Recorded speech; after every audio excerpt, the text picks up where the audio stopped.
Thank you for joining us. I'm Dr. Yelda T. Ools with the national nonprofit Common Sense Media. We're here to talk about the next episode of Andi Mack. What are you doing? What? Let me see. Mrs. Mack, you can't pretend I don't exist. He's not supposed to be here. Wow. This was a great episode because we saw how technology can mess up communication. We saw invasion of privacy with the laptop, and we saw some great intergenerational family celebration. The whole episode was up and down, emotional. You know, you had the miscommunication with the kids, with the texting, and people trying to change to please others, and then realizing in the end, you can't be nobody but yourself. Celia, she's my favorite. She's, because her exterior is so tough, but then they chiseling through, little things that's chiseling through. Slowly but surely, her exterior wall is breaking down. I have to admit, I was laughing in the episode, and then at the dinner, I was crying. I know, I cried too. Having a tween in our house, we are always talking about being your own person, social media, privacy, and communication. So what I loved about this episode was that it just so succinctly hit every one of those. Yes. And so having these organic conversations, we were able to talk about things that are just so relevant in our daily life. He's sitting there on my computer, going through my pictures. I'm sorry.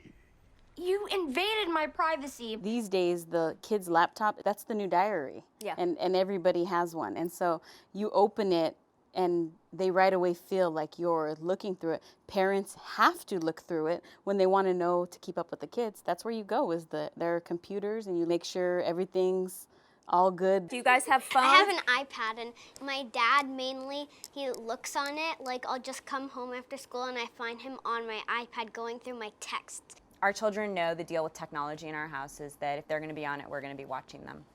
And I understand that she finds it annoying and frustrating, but it's not going to change.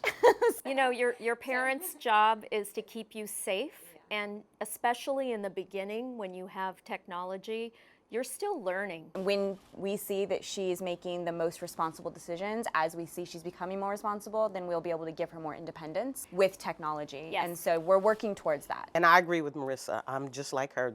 These are kind of the rules. Yes. If you're going to be on this, I get to check it. The assumption was that he was probing through her information, and he really wasn't. You know, he was putting up the video. For what she thought he was doing, she had an appropriate reaction, but then once she realized, I felt like she did the right thing, trying to find him and trying to apologize. She had let him speak or something, then she would have found out and she would have like cooled down. Well, she jumped to a conclusion, obviously, but she shouldn't have jumped that fast.